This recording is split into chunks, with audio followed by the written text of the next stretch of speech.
Inventaire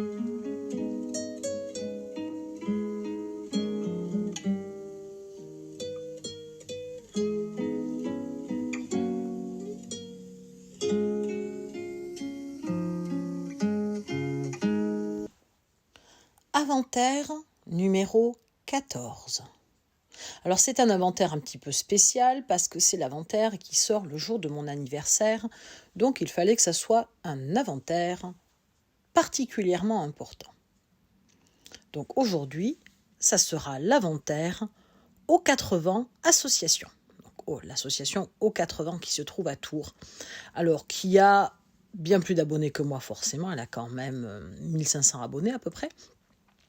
Mais il s'agit d'une chaîne que je tenais particulièrement à remercier parce qu'elle a fait quelque chose de formidable pendant le premier confinement où tous les jours, elle a proposé un cours de danse.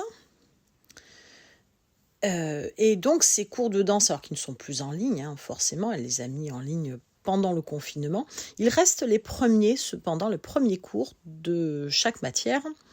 Donc, elle a proposé des cours de, et j'espère ne rien oublier, danse éthiopienne, danse tahitienne, danse tzigane, danse japonaise, danse mongole, danse georgienne, danse balinaise. Je crois que j'ai fait le tour. Donc, naturellement, ça nous a tenus occupés tous les matins. On se mettait bien en forme et tout ça. Et c'est vraiment une chaîne très agréable. Donc, alors, un petit peu d'histoire sur aux 80. Cette association est liée à Marie-Aude Ravet, qui est une danseuse nomade, qui est partie à travers le monde apprendre les danses dans les pays en question. Et donc qui est revenue avec un stock de sons, d'images, de cuisine. Elle propose des ateliers justement qui sont à la fois ateliers de cuisine et cours de danse. Elle s'intéresse à la danse en tant que culture, qu'élément culturel d'un peuple. Elle revient avec des histoires. Moi, j'ai rencontré Marie-Aude il y a quelques années lors d'une conférence justement où elle présentait 3 danses, donc les danses balinaises, enfin une danse balinaise, une danse mongole et une danse kalbeya, donc qui est une danse d'Inde du nord de l'Inde. Et donc elle lançait des diaporamas qui permettaient de voir un petit peu ce qu'elle avait vu, des images qui l'avaient marquée à son arrivée dans ces pays-là.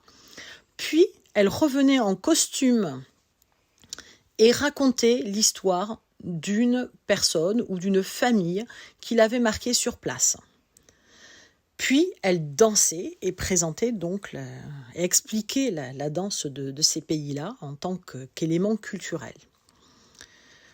Donc, je recommande non seulement la chaîne YouTube d'O80, mais pour ceux qui auraient la possibilité d'aller sur Tours, de suivre des cours sur Tours dès que ce confinement sera terminé, de s'inscrire au cours de danse de votre choix. Alors je sais qu'il y a apparemment beaucoup de monde qui fait de la danse tahitienne apparemment aux 80, mais elle propose d'autres cours. Donc je sais que ma fille avait énormément aimé la danse mongole et la danse georgienne. Elle s'était vraiment éclatée et en peu de temps avec les cours, voilà, donc un cours par semaine, parce qu'effectivement chaque jour correspondait à un style de danse différent. Donc sur 5 ou 6 semaines, ensuite ça a changé, Aliénor a fait des progrès extraordinaires. Donc voilà, j'ai fini par capter son prénom. D'habitude je ne donne pas son nom public, mais voilà, ma fille s'appelle donc comme ça. Elle a fait de gros progrès en danse. Et elle s'est vraiment beaucoup amusée. C'était son moment de sport, voilà, parce que donc effectivement, concrètement, elle était confinée. Elle suivait ses cours avec devoirs, etc. Mais il se trouvait qu'elle a eu la chance de ne pas avoir de cours pile dans l'heure du matin, nous être à 10 heures du matin, pour autant que je me souvienne, où il y avait ce cours de danse. Et donc, elle avait du sport tous les jours et ça lui a fait énormément de bien. Ça lui a permis de tenir tout en étant contente parce que vraiment, elle a concrètement appris des choses nouvelles auxquelles elle n'aurait pas eu accès s'il n'y avait pas eu le confinement. Donc, inutile de dire que c'était vraiment un côté positif du confinement, pour autant que l'on puisse en trouver un.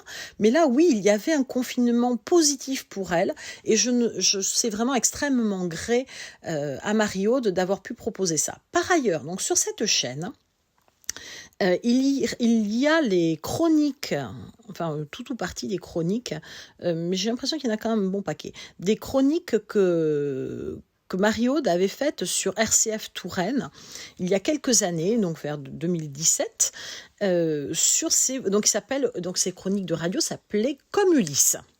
Et donc, elle parlait justement voyage, culture locale, elle parlait de la distance culturelle entre certains peuples, certains groupes et nous, la façon dont ils ne nous comprenaient pas et dont nous les comprenions mal et les traitions pas toujours très très bien non plus. Elle donnait aussi des exemples très positifs de jolies traditions. Enfin, vraiment, c'était une série de chroniques très, très agréables. Et vous pouvez donc les retrouver sur la chaîne Aux 4 Vents, association, sur YouTube. Et je vous en supplie, abonnez-vous parce que vraiment, c'est une très, très, très belle chaîne.